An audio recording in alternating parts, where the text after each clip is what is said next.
This was one of our earliest models. It's something we started with just to get a feel for what we were looking at. Obviously, we had that sheet, that wonderfully drawn sheet, but we wanted to see what it would look like in a digital program,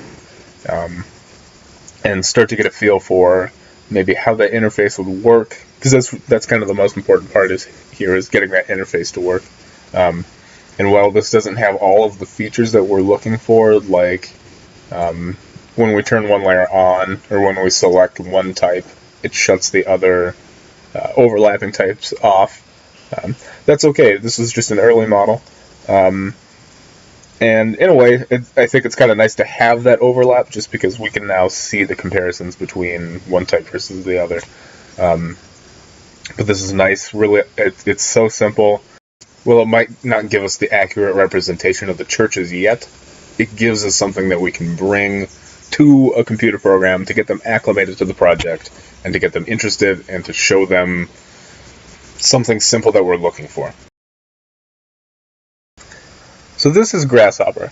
Grasshopper is an extension that operates within Rhino, which is the program I just showed you. Rhino is a 3D modeler. Grasshopper is a parametric design feature. It's an editor. It is limitless in what it can do. It's totally community-based. Somebody made this for free, and it does so much. And so we thought we'd start working with this. Basically, what I'm showing you now, this function generates a plane in Rhino. I'll show you that in a bit. It generates that plane, creates subdivisions within that plane, and based on a random number, modifies the layout of those subdivisions and colors. And so as I slide the random number around, it creates something totally random, as you can see.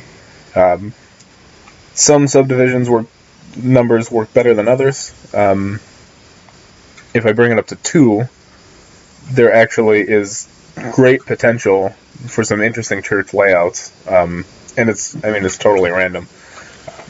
And while it's not super relevant to what we're doing now, it's something that we can show somebody who is more experienced in computer programming. It's something we can show them for them to see potential in incorporating in the future. This has a little more potential. It's a little more relevant right now. This is a room generator. And what it does is it basically creates 6 geometries, and it organizes them in, right now, just a totally arbitrary way. But it essentially creates rooms, and so within those rooms we can create different wall thicknesses, and I'll find the slider for that in a second. But what this does is it gives us, again, something else that we can show that special person, that special programmer that we find. But it also gives us something that, maybe we can, instead of making a random cluster of rooms like you saw, we can create that cluster along a curve in the sanctuary space, and that can generate our windows, and that can generate our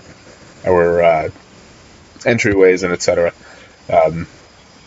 So as I move to these sliders, basically you'll see that creates random orientation. There's some that are going to create movement along an axis for an individual room. As I said earlier, Grasshopper is limitless, and basically it'll allow us to do really anything we can imagine. We just need to figure out the technical means to do it. And so, right now, Juan and I have been exploring how to do that. Our next step is to find that special someone who's going to be able to take all of this in Rhino and in Grasshopper and generate that within a separate packaged program. Because that's kind of the end goal, is to create something packaged that everyone can use. And right now we just need to find that special someone, which we're close to doing. There are people who are very experienced in parametric editing coming to NDSU, and then there's also my girlfriend's dad. So we'll see.